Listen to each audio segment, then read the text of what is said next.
CRT! Oh my god, Bob, where are you?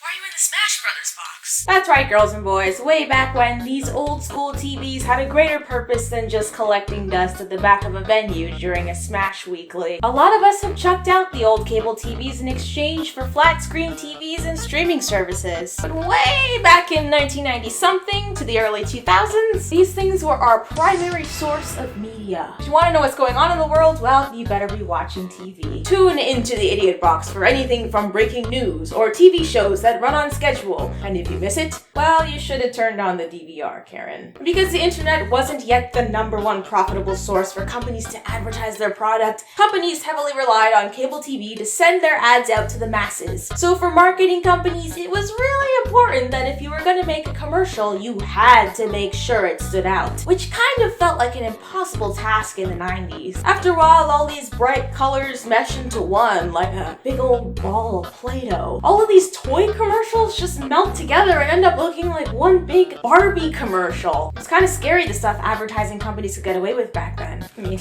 not like today, Copa. And if you were trying to push a lesser known product in the mid-90s, well, good luck. Making a clever ad that stood out was essential. Companies had to brainstorm in order to create something eye-grabbing enough for you to buy their games. Today, we have generally less clever ads, and it's not because things were better in the 90s, but the honest answer is that brands now rely less on television marketing. Therefore, they don't have to sell an arm and a leg to roll out a cinematic masterpiece. I mean, look at this, for God's sake. They're selling milk. I mean, why would a company waste time investing in a 10-second ad when they could use the internet to get the most eyes on their product through targeted videos like trailers, links, gameplay footage, the 5-second ads that run before the videos, which is why a lot less passion has gone into video game commercials over the years, because it's just become less of a necessity. And by the way, that's why I stand the heck out of that Bang Dreamgirls band party game ad. They didn't really have to go that hard, but they did. The first time I saw this ad, I was literally stupefied. Just like in the intro skit, I was actually waiting for a video to start. And at the exact moment that I pressed skip ad is when the Japanese music rolled in and I was all like, holy shit. So great job, guys. We don't really see that many video game commercials that go out on a limb like that anymore, so kudos to you. Probably not gonna buy the game though, sorry. And the commercials that did go all out back in the day, I feel have a special place in my hard drive. Heck, some of these ads were so well done that they were actually better than the actual games that they were advertising. So in today's video, let's take a deep dive into some smart marketing. These are video game commercials. Then no, we're not gonna look at that Zelda ad that everybody looks at. Optirox Tech Tech's levers too. I wasn't even born when that ad came out, and also it sucks. Our first ad, titled Life is Short, was a commercial done for the launch of the Xbox One? The first Xbox. This one just left me speechless and is anything but short. It's actually kind of, you know what? I'll just show you as opposed to explaining it. Also, I'm censoring this out because I don't want to get demonetized.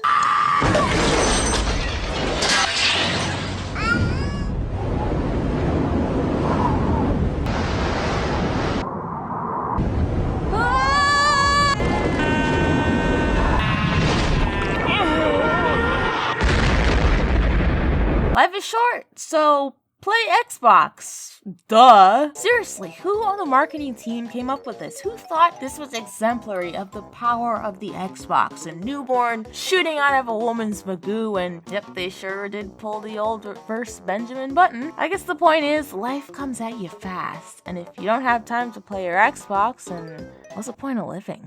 I love Tim Burton. I love Henry Selick. I love David Firth. I love all things creepy. When I was growing up, I even went through a pretty lengthy goth and emo phase. And while down that rabbit hole of all things darkness, I found a love of David Lynch and his style of filmmaking. But as much as I love the creepy, half of me is horrified of the uncanny. I don't like babies of the porcelain variety. I don't like clowns. I don't like those little ventriloquist dummies like the one from Goosebumps. There was a time before the release of the PS3 3, where a few of these commercials were directed by surrealist artist and filmmaker David Lynch. These commercials were truly memorable for the main reason that they were surreal as hell, didn't make a whole lot of sense, and pretty much scared the crap out of everyone, especially the one with the baby.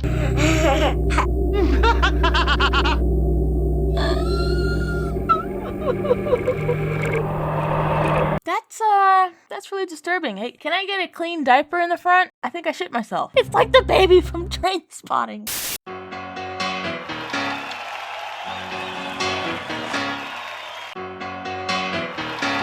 So what, you guys don't like celebrity endorsements? Well, I got a treat for you. The kids of today will maybe recognize Kobe Bryant and will definitely be like, yo, it's that guy in the Twitter memes. And if you never watched Risky Business, you probably won't understand why the underwear dancing is supposed to be funny. Well, why am I explaining this? Am I a boomer? I wasn't even born when it came out. I don't care about Tom Cruise. I didn't play a lot of Guitar Hero because I didn't own a Wii, but I had a lot of fond memories playing it over at my friend Kelly's house after school, and even that was enough to see the allure this game had back in 2005. Can we take a second to look at how much fun these guys are having though? Look how happy this Tony Hawk lookalike looks here. Same with A-Rod and Kobe. This commercial was just a lot of fun, and I always thought it would have been cool to see them do this live or something, just to keep the meme alive.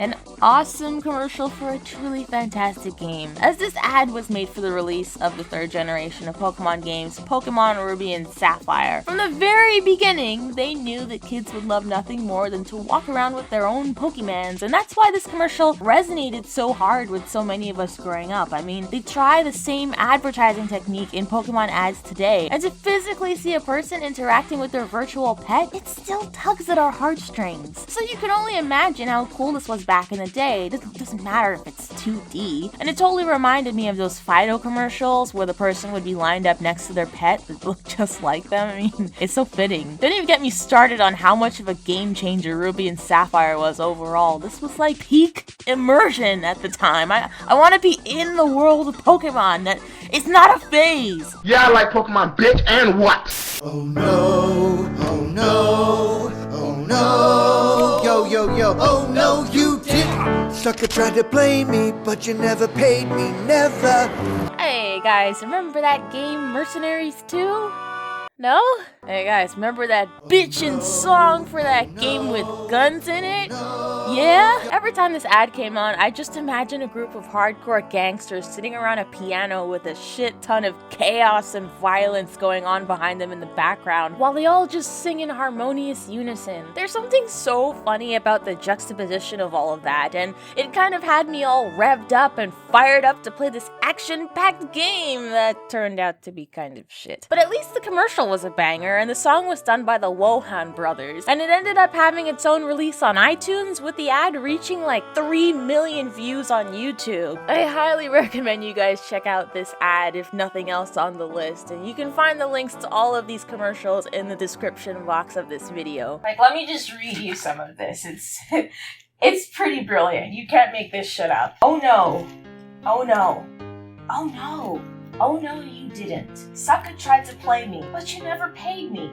Never. Oh no, you didn't. Payback is a-comin'. You will be running forever. Oh no, you didn't. Until I get my vengeance, I will never end this mayhem. Oh no, you didn't. I'm a mercenary. You got a prayer. You owe me.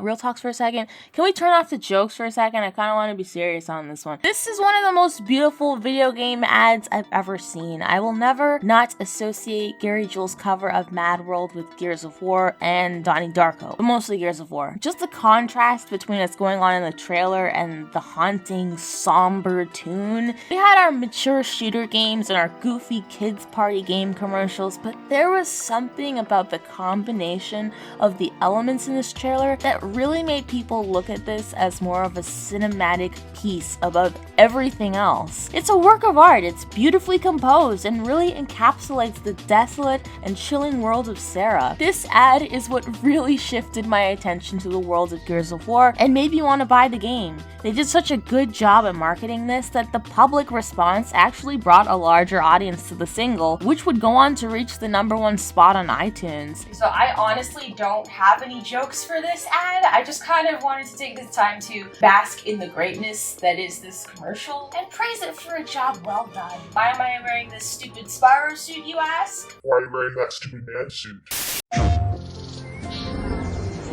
Rated everyone, 10 and up.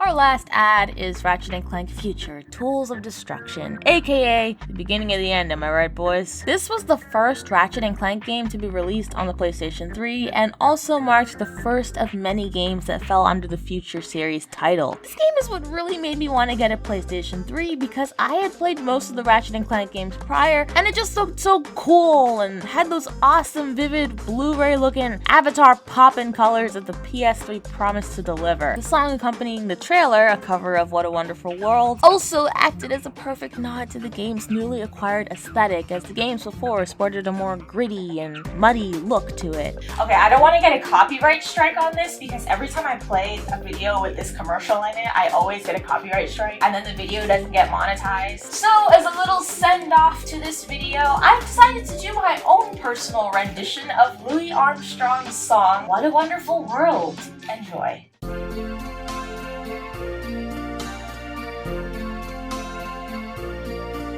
As the trees are green, red roses too, I see them blue, Tommy and you, and Moxie.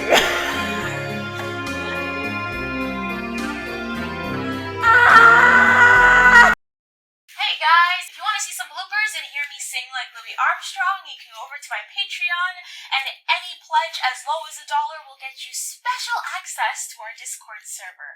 Until next time, guys. Bye-bye!